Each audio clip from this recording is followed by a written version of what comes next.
One afternoon, at a Shabbat meal last fall, a student's mother was giving out shower timers. With the drought as severe as it was, and is, she reminded me and the other teachers in this program that the least we can do is keep our showers short. I thought to myself, okay, I think I can do that. Shouldn't be too hard. I already take short showers. The next day, after a nice run, I set the timer for 4 minutes when I got into the shower. After closing my eyes to enjoy the water for a few seconds, beep, beep, beep, beep, beep, beep, beep, beep. And without second thought, I reset the timer and stayed in the shower. I had justified it that day, but soon it became part of a pattern. One week I was so tired, I didn't even bother to set the timer. A few weeks later, I read the following headline.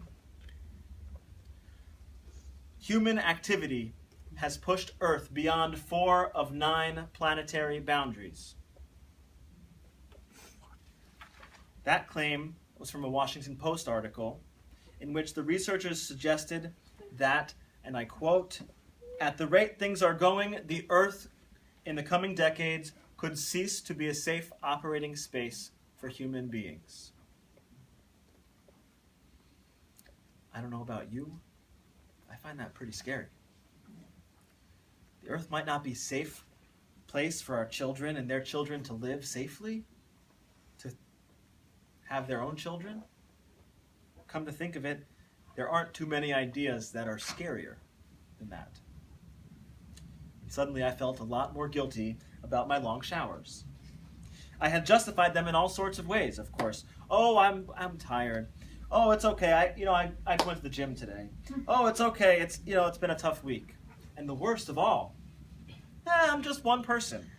My choices don't matter that much anyway.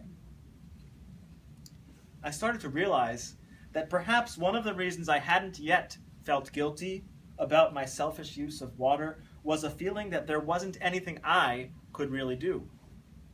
I felt irrelevant to the scale of the problem. What difference would my personal actions make towards solving issues so grave, so universal, so literally worldwide? But reading that headline drove it home further. At some level, I was feeling paralyzed, helpless when faced with the stark, harsh facts of our daily and collective impact on the natural world. Tu B'Shvat, our birthday of the trees, and a day that has become a sort of Jewish Earth Day, seemed like a natural time to explore these feelings a bit more. How can we stop ourselves from feeling paralyzed or irrelevant? What can we do to make sure we are acting like we expect and want the Earth to be around for generations to come, not mere decades to come? Perhaps we can glean a first piece of wisdom from Moses. This week we found him in the midst of his routine, in the midst of disputing cases from morning to evening, min haboker ad ha'erev. Moses sits and decides in these disputes between the people. All day long, hundreds and thousands of Israelites coming just to him to decide their cases. Day after day, the only one who could do this, Moses thought, was himself. Yet when Jethro saw what Moses is doing, he sees the fault in the system and he immediately tells Moses, "This thing you're doing, it ain't so good, Moses. You're going to wear yourself down to the ground.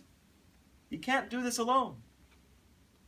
Moses was trying to do more than he could. He was acting as if he was alone, and if he alone would be responsible for implementing God's teachings, Torotav, God's Torah, in the daily life of the people.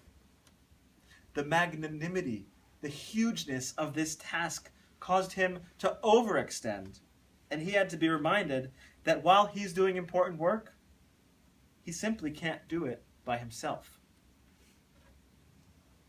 Perhaps none of us are trying to save the environment single-handedly like Moses was trying to decide all the cases for the people. But we also can remember that we're not in this work alone. We need support from each other. We need to remind ourselves that our positive actions can add up and will add up to aggregate and form something far more powerful than just one person taking shorter showers. Our tradition reminds us of this tension, though. This tension between feeling like we have to do it all and feeling so paralyzed that we can't do any of it. And our teaching is Lo alecha hamlacha ligmor, v'lo ata ben chorin lihibatel mimena. Literally, it's not upon you or us to complete the work, but neither are we free to desist from it. Neither are we free to remove our own contributions. We can't expect ourselves to be like Moses, who took it all on himself, but we also cannot accept from ourselves complacency of hitting that timer one more time just because it's been a long day. Each one of us does have control over small actions that can and will add up to a bigger impact. Whether we ride our bike to work one day a week, or focus on taking shorter showers, or even think more carefully about what we're eating and where it comes from, we don't have to feel paralyzed by the fact that the work of preserving our planet for generations to come is not something any one of us will ever complete. We don't have to be scared by that. We can instead remember, like Moses, that we are not alone. And at the same time, remember the wisdom of our ancestors. We are not free people to take ourselves out of the question. This Tu B'Shvat, then, this week, I pray that we might each consider the daily impact our behaviors and choices have on our natural world, on our planet. I trust that the desire to protect this planet is one shared by pretty much all of us. And I believe that we can be a part of serious change.